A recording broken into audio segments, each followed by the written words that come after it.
स्वतःला आज हे प्रश्न विचारा, तुम्ही खर्च करणारे की स्पेंडर आहात? बचत करणारे की सेव्हर आहात? की गुंतवणूकदार म्हणजे इन्व्हेस्टर आहात? मित्रांनो, बहुतेक लोक स्पेंडर असतात. ह्यांचं सूत्र काय असतं? Income minus expenses is equal to savings. म्हणजे आधी खर्च आणि जे उरेल ती बचत.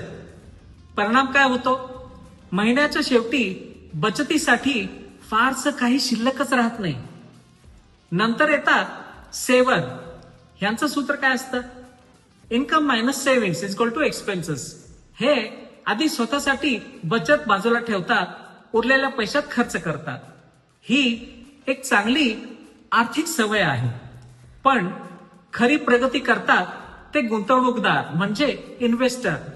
हे फक्त बचत करत नाहीत, तर त्या बचतीची योग्य ठिकाणी गुंतवणूक करून ती वाढवतात. ह्यांचं सूत्र असतं savings plus growth is equal to investments. काळाच्या ओघात हीच वाढ तुमचे आर्थिक स्वप्न पूर्ण करण्यास मदत करते. मग काय वाट पाहताय?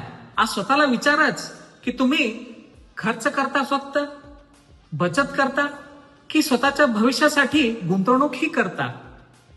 लक्षात ठेवा मित्रांनो, बचत ही सुरुवात आहे.